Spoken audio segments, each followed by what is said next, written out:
वालेकुम, नमस्कार। मैं हूं रहबर सिवारी और आप देख रहे हैं एडी टीवी नेटवर्क 72। लोकलाज से ही लोकतंत्र चलता है। संस्कार और कानून से लोकतंत्र का संचालन होता है। लोकतंत्र में सभी को अपने अधिकार की बातें करने का अधिकार है। लोकतंत्र में सभी को अपने अधिकार के लिए आवाज़ बुलंद करने का अधिकार है। लोकतंत्र में सभी को मतदान करने का अधिकार है। लोकतंत्र में सभी को अपना मनपसंद प्रतिनिधि चुनने का अधिकार है। लोकतंत्र में सभी को किसी भी पद पर चुनाव लड़ने का पूरा अधिकार है। लोकतंत्र में सबको हर चीज़ का अधिकार है, लेकिन लोकतंत्र का चीरहरण क्यों? लोकतंत्र में जितना अधिकार पुरुषों को दिया गया है, उतना ही अधिकार महिलाओं को भी दिया गया है। नारी को लक्ष्मी कहा जाता है, नारी को रहमत कहा जाता है। फिर आखिर इस नारी का खुलेआम चीरहरण क्यों? आप एक तस्वीर देखिए, एक वीडियो देखिए, उसके बाद हम उस वीडियो के ऊपर चर्चा करते हैं। इस सभ्य समाज के जो सभ्य लोग हैं, उनके चेहरे पर यह तस्वीर कितना ज़ोरदार तमाचा मारती है। इस तस्वीर को ज़रूर देखिए। सत्ता की लालच में, सत्ता की लालसा में लोग कितना गिर सकते हैं कि इस चीज़ को आप देखिए। लोकतंत्र में सत्ता की लालच में सत्ता को हथियाने के लिए किस प्रकार की गुंडई पर सत्ता में बैठे लोग उतारू हो सकते हैं, इस चीज़ को इस तस्वीर में देखिए।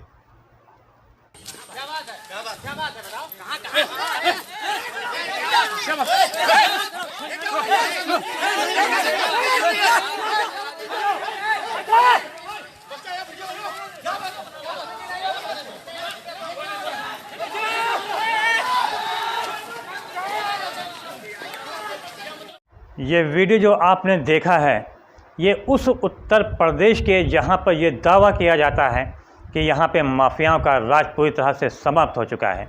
माफियाओं को चुन चुन कर मारा जा रहा है, उनको ख़त्म किया जा रहा है, गुंडा राज ख़त्म किया जा रहा है। ये उस उत्तर प्रदेश का ये चीरहरण का मामला सामने आया है। ये उत्तर प्रदेश के लखीमपुर जनपद का है, जहाँ पर एक नहीं 2 महिलाओं का इस प्रकार से खुलेआम सरेराह चीरहरण करने का प्रयास किया गया, चीरहरण किया गया।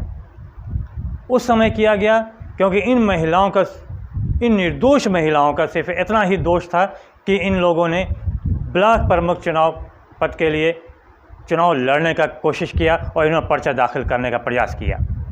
जो सत्ता में बैठे, जिनको सत्ता की लालसा है, जिनको सत्ता की लालच है, उनको ये नागवार गुजरा और नागवारी गुजरने के कारण ही इन्होंने इन महिलाओं के साथ इस प्रकार का दुर्व्यवहार किया।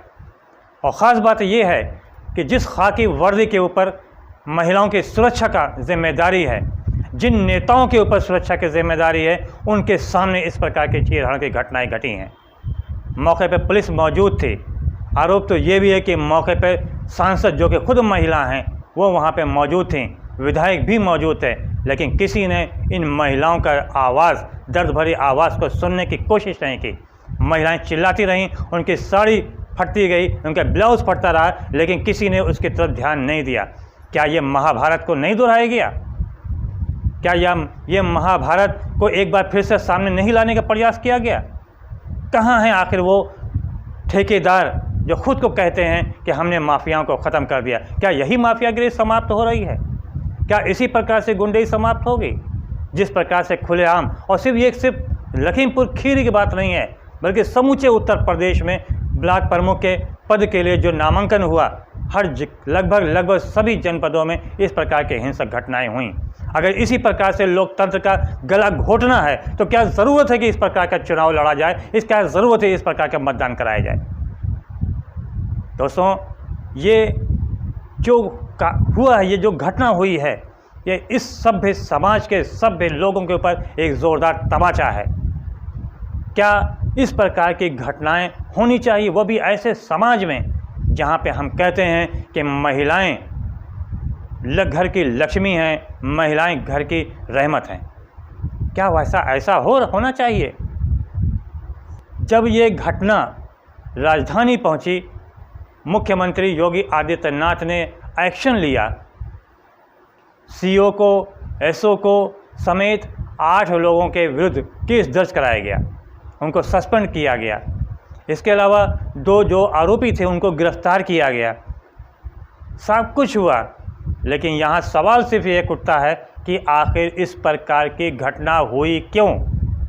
क्या इसका जवाब सत्ता में बैठे हुए लोगों के पास है? क्या खाकी वर्दी वालों के पास है, जिनके हाथ में सुरक्षा की जिम्मेदारी दी गई है? या फिर ये कहा जाए कि ये खाकी वर्दी भी सत्ता में बैठे हुए लोगों की उंगलियों पर नाच रहे हैं और जिस प्रकार से कहा जा रहा है वो उस प्रकार से कार्य कर रहे हैं? क्या उंगली नहीं उठती सत्ता पे बैठे हुए लोगों पर?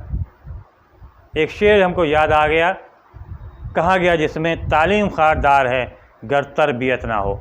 इसका मतलब होता है कि शिक्षा कांटों भरा ताज है अगर संस्कार ना हो।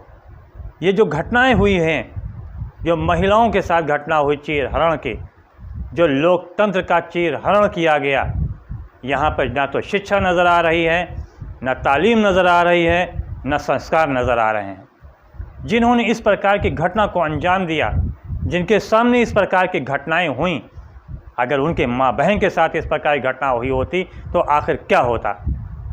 या अगर यही घटना किसी दूसरी राजनीतिक दल के शासनकाल में हुई होती तो ये गोदी मीडिया चीख चीख कर आसमान सर पर उठा लेता।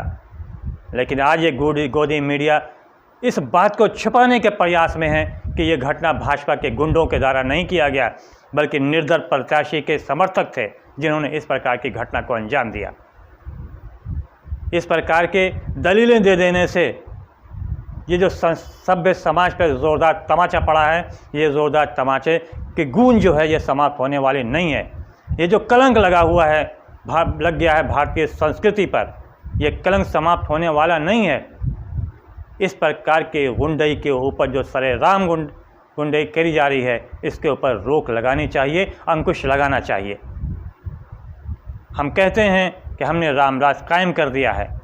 ये कैसा राम राज है? ये कैसा कानून का राज है कि सरेराह खुलेआम 200-250 की भीड़ ने एक महिला को घेर लिया और घेर के उसका चीरहरण किया? क्यों किया? ताकि ये अपना नामांकन न कर सके। क्या ऐसा होना चाहिए? और जगहों पे भी ज़िले के कई उत्तर प्रदेश के कई जनपदों में इस प्रकार की घटनाएं नामांकन के दौरान हुई। आखिर ऐसा हुआ क्यों? क्यों इस प्रकार की घटनाएं हुई? ये ज़रूर हुआ कि बाद में कार्रवाई हुई, केस हुआ, दुनिया भर के जो एक फॉर्मेलिटी होती है वो फॉर्मेलिटी हुई, लेकिन फिर यहाँ पे ये सवाल उठता है कि आखिर ऐसा हुआ क्यों? क्या ये सीधे सीधे सत्ता के ऊपर उंगली नहीं है?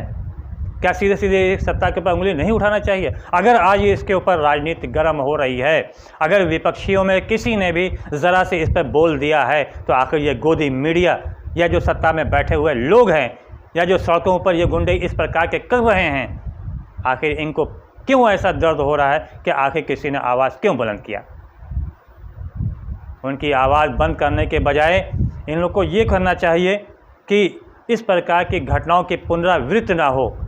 ऐसे लोगों पर सख्त कार्रवाई की जानी चाहिए। ऐसी व्यवस्था करनी होगी जिससे महिलाएं सुरक्षित हो सकें और वह अपने हक, अपना अधिकार आसानी के साथ पा सकें। आज हम नारा देते हैं कि महिलाओं को उनका अधिकार दिया जाना चाहिए, आधी आबादी को उनका अधिकार दिया जाना चाहिए। ये भी कहते हैं कि महिला सशक्तिकरण होना चाहिए। ये भी कहते हैं कि अगर देश की आधी आबादी सुरक्षित रहेगी, सशक्त रहेगी, तो देश का विकास तेज़ी के साथ होगा। क्या यही महिला सशक्तिकरण है? क्या यही महिलाओं का सम्मान है? क्या यही महिलाओं का अधिकार है कि उनको अपना अधिकार पाने के लिए भी उनको अधिकार नहीं दिया जा रहा है, उनको अपने अधिकार से वंचित किया जा रहा है?